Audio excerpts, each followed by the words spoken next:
Hello everyone, welcome back to my YouTube channel. My self Nitesh. और आज के इस लेक्चर में हम क्या पढ़ने वाले हैं, ऑक्सीडेशन और रिडक्शन रिएक्शन के बीच का डिफरेंस पढ़ेंगे और रेडॉक्स रिएक्शन क्या होता है उसके बारे में पढ़ने वाले हैं। ओके, तो स्टार्ट करते हैं। देखिए, सबसे पहले देखते हैं कि ऑक्सीडेशन और रिडक्शन के बीच में डिफरेंस क्या है। अगर मैं ऑक्सीडेशन का पहला डेफिनेशन देखूं तो क्या बोलता है, एडिशन ऑफ ऑक्सीजन। मतलब किसी भी केमिकल रिएक्शन में अगर ऑक्सीजन का एडिशन हो रहा है तो उस केमिकल रिएक्शन को हम लोग क्या बोलेंगे, ऑक्सीडेशन रिएक्शन। एग्जांपल के लिए देख सकते हैं यहाँ पे कि जैसे मेरे पास यहाँ पे कार्बन है और कार्बन जब ऑक्सीजन के रिएक्ट कर रहा है तो क्या दे रहा है, कार्बन डाइऑक्साइड गैस फॉर्म कर रहा है। देखिए, रिएक्टेंट में जब कार्बन था तो यहाँ पे खाली कार्बन अकेले था। जब ये ऑक्सीजन के साथ रिएक्ट किया तो प्रोडक्ट में मुझे क्या मिला, कार्बन के साथ ऑक्सीजन ऐड हुआ मिला। समझ में आ रहा है? तो यहाँ पे कार्बन के साथ ऑक्सीजन आया, मतलब एडिशन ऑफ ऑक्सीजन हुआ। तो जब एडिशन ऑफ ऑक्सीजन होगा तो हम उसको क्या बोलेंगे, ऑक्सीडेशन रिएक्शन। ठीक है। दूसरा डेफिनेशन देखते हैं, रिमूवल ऑफ हाइड्रोजन। मतलब किसी भी केमिकल रिएक्शन में अगर हाइड्रोजन का रिमूवल हो रहा है, मतलब हाइड्रोजन उस रिएक्शन में से निकल रहा है, तो उसको हम लोग क्या बोलेंगे, रिमूवल ऑफ हाइड्रोजन क्या होगा, ऑक्सीडेशन रिएक्शन। एग्जांपल के देख सकते हैं, यहाँ पे मेरे पास मैग्नीशियम हाइड्राइड है। मैग्नीशियम हाइड्राइड से देखिए रिएक्ट होकर क्या हो रहा है, मैग्नीशियम अलग हो जा रहा है और हाइड्रोजन गैस लिबरेट हो जा रहा है। तो यहाँ पे जब प्रोडक्ट में देखेंगे तो मैग्नीशियम और हाइड्रोजन अलग अलग है, मतलब यहाँ पे हाइड्रोजन क्या हुआ, अलग हुआ। ठीक है, मतलब हाइड्रोजन यहाँ से क्या हुआ, रिमूव हुआ। और इस रिमूवल ऑफ हाइड्रोजन को भी हम लोग क्या बोलते हैं, ऑक्सीडेशन रिएक्शन। ठीक है। अब देखिए थर्ड पॉइंट हम लोग बाद में समझते हैं, पहले रिडक्शन देखते हैं। रिडक्शन क्या होता है, एडिशन ऑफ हाइड्रोजन, एकदम रेसिप्रोकल है इसका। ठीक है, मतलब किसी भी रिएक्शन में अगर हाइड्रोजन का एडिशन हो रहा है तो उसको हम लोग क्या बोलेंगे, रिडक्शन रिएक्शन। एग्जांपल के देख सकते हैं यहाँ पे बस नाइट्रोजन। नाइट्रोजन जब हाइड्रोजन के साथ रिएक्ट करेगा, 3 मॉलिक्यूल्स ऑफ हाइड्रोजन के साथ रिएक्ट करेगा तो क्या देगा, अमोनिया फॉर्म करेगा। ठीक है। तो यहाँ पे देखो, पहले यहाँ पे नाइट्रोजन अकेले था, प्रोडक्ट में मुझे हाइड्रोजन उसके साथ ऐड हुआ दिख रहा है, तो मतलब क्या यहाँ पे एडिशन ऑफ हाइड्रोजन हुआ है। और इस एडिशन ऑफ हाइड्रोजन जब होगा किसी भी केमिकल रिएक्शन में, उसको हम लोग क्या बोलेंगे, रिडक्शन रिएक्शन। सेकेंड डेफिनेशन देखते हैं, रिमूवल ऑफ ऑक्सीजन। मतलब क्या, अगर किसी भी केमिकल रिएक्शन में ऑक्सीजन का रिमूवल हो रहा है, अगर वहां से ऑक्सीजन निकल रहा है तो उसको अगेन हम लोग क्या बोलेंगे, रिडक्शन रिएक्शन।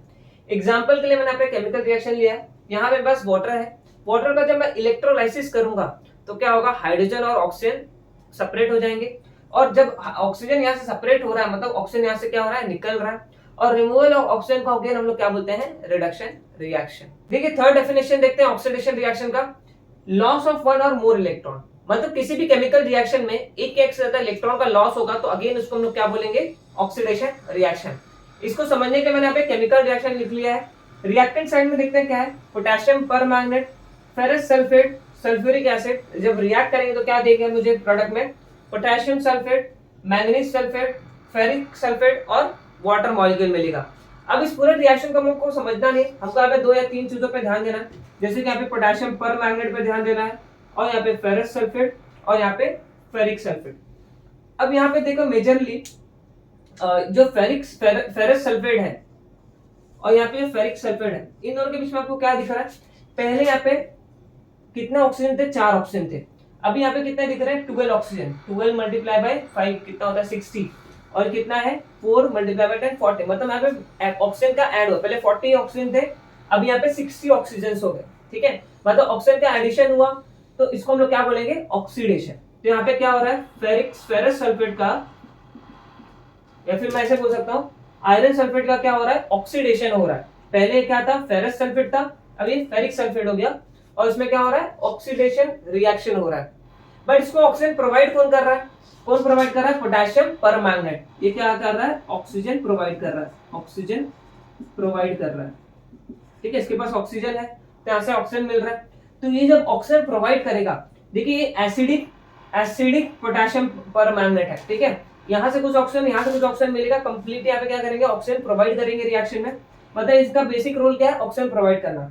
और केमिकल रिएक्शन में जो ऑक्सीजन प्रोवाइड करता है उसको हम लोग क्या बोलते हैं, ऑक्सीडाइजिंग एजेंट। क्या बोलेंगे, ऑक्सीडाइजिंग एजेंट, या फिर क्या बोल सकते हैं इसको, ऑक्सीडेंट। दूसरा नाम क्या बोल सकते हैं, ऑक्सीडेंट।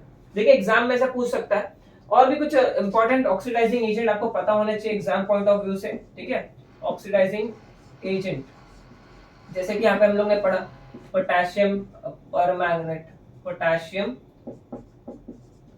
परमैंगनेट, और एक पोटेशियम डाइक्रोमेट, फिर हाइड्रोजन पर ऑक्साइड, और आपको ओजोन, इसको हम लोग इनके पास अपने पास ऑक्सीजन है और ये ऑक्सीजन क्या करेंगे रिएक्शन में, किसी में रिएक्शन में क्या करेंगे उनको देंगे। तो ये जब ऑक्सीजन देंगे प्रोवाइड करेंगे तो इसको हम लोग क्या बोलेंगे ऑक्सीडाइजिंग एजेंट या फिर ऑक्सीडेंट बोलेंगे। ये कुछ इंपॉर्टेंट ऑक्सीडाइजिंग एजेंट है जो आपको याद रखना एग्जाम पॉइंट ऑफ व्यू से। ठीक है, अब मैं अपने मेन फोकस पे आते हैं हम लोग यहाँ पे। अब देखिए मैं यहाँ पे इसका रोल समझ में आ गया, अब मुझे खाली इनको देखना है। ठीक है, कौन है यहाँ पे क्या है फेरस सल्फेट है और यहाँ पे फेरिक सल्फेट है।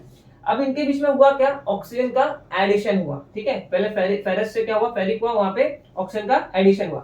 अगर मैं इसका आयनिक फॉर्मूला देखूं तो यहाँ पे क्या मिलेगा मुझे Fe2 प्लस SO4 2-। ठीक है, यहाँ पे मुझे क्या मिलेगा Fe3 प्लस यहाँ पे SO4 2-। अब यहाँ पे मैं खाली आयरन वाले एटम को देखता हूँ। ठीक है, पहले आयरन क्या था Fe2 प्लस था, अब यहाँ पे क्या हुआ Fe3 प्लस हुआ, मतलब एक पॉजिटिव चार्ज बढ़ा, 1 पॉजिटिव चार्ज इंक्रीजेस। ठीक है, यहाँ पे पॉजिटिव चार्ज इंक्रीज हुआ।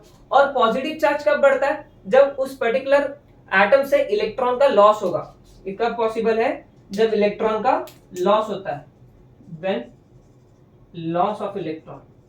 ठीक है, जब इलेक्ट्रॉन का लॉस होगा, बात समझ में आ रहा है। तो यहाँ पे बेसिकली मैं क्या बोल सकता हूँ, यहाँ पे जब पॉजिटिव चार्ज बढ़ा फेरस का फेरिक हुआ तो क्या हुआ इलेक्ट्रॉन का लॉस हुआ। ठीक है, और लॉस ऑफ इलेक्ट्रॉन होगा तो अगेन इसको हम लोग क्या बोलेंगे ऑक्सीडेशन बोलेंगे। बात समझ में आ रहा है, इनके बीच में क्या हो रहा है ऑक्सीडेशन हो रहा है। कैसे हो रहा है, इलेक्ट्रॉन का लॉस हो गए, तो इसको हम लोग अगेन क्या बोलेंगे ऑक्सीडेशन रिएक्शन। अगर मैं इसको रिवर्स कर दूं, जैसे यहाँ पे मैंने क्या किया Fe3 प्लस, यहाँ पे मैंने एक इलेक्ट्रॉन को ऐड कर दिया तो क्या होगा Fe2 प्लस हो जाएगा। एडिशन ऑफ इलेक्ट्रॉन, तो मुझे एडिशन ऑफ इलेक्ट्रॉन या फिर क्या बोलेंगे गेन ऑफ इलेक्ट्रॉन को हम लोग क्या बोलेंगे रिडक्शन रिएक्शन। होप्स आपको यहाँ पे दोनों के बीच में डिफरेंस समझ में आ रहा है। ठीक है, देखिए यहाँ पे क्या हो रहा है इलेक्ट्रॉन का लॉस हो रहा है, यहाँ पे क्या हो रहा है इलेक्ट्रॉन का गेन हो रहा है। तो ऑक्सीडेशन रिडक्शन में क्या हो रहा है, जब इलेक्ट्रॉन का लॉस होगा तो क्या होगा ऑक्सीडेशन, जब इलेक्ट्रॉन का गेन होगा तो क्या होगा रिडक्शन होगा। क्लियर है, अब देखते हैं इसके बाद रेडॉक्स रिएक्शन पढ़ते हैं जो इंपॉर्टेंट है इसके बाद।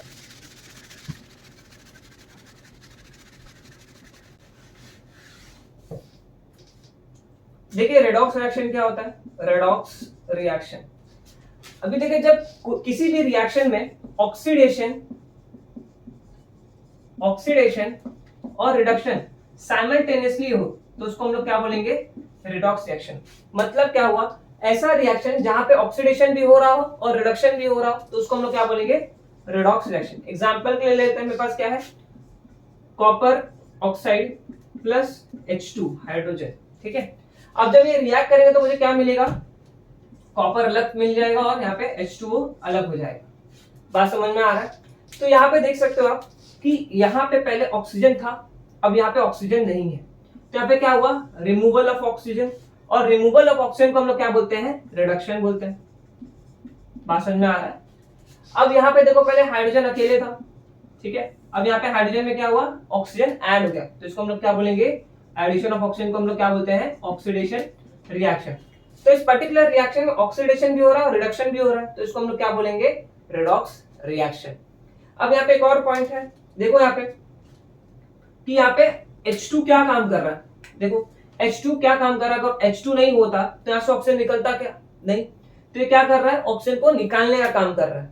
बात समझ में आ रहा है। और जो ऑक्सीजन का ये क्या काम कर रहा है ऑक्सीजन को निकाल रहा है, रिमूविंग ऑक्सीजन। तो जब ऑक्सीजन को जो निकालने का काम करता है उसको हम लोग क्या बोलते हैं रिड्यूसिंग एजेंट। क्या बोलते हैं रिड्यूसिंग एजेंट या फिर रिडक्टेंट। बात समझ में आ रहा है। तो यहाँ पे H2 क्या काम कर रहा है रिड्यूसिंग एजेंट का काम कर रहा है। अब देखो साथ में यहाँ पे कॉपर ऑक्साइड क्या कर रहा है, कॉपर ऑक्साइड अगर नहीं होता तो इसके पास ऑक्सीजन जाता नहीं, इसको ऑक्सीजन प्रोवाइड कर रहा है, ये हाइड्रोजन को क्या कर रहा है कॉपर ऑक्साइड ऑक्सीजन प्रोवाइड कर रहा है, तो क्या कर रहा है प्रोवाइडिंग ऑक्सीजन। और जब कोई ऑक्सीजन प्रोवाइड करता है उसको हम लोग क्या बोलते हैं ऑक्सीडाइजिंग एजेंट, या फिर हम लोग क्या बोल सकते हैं उसको ऑक्सीडेंट। ठीक है, बहुत ही सिंपल रिएक्शन है, तीनों भी बहुत ही अच्छे से याद रखना है आपको, बहुत ही सिंपल डेफिनेशंस है।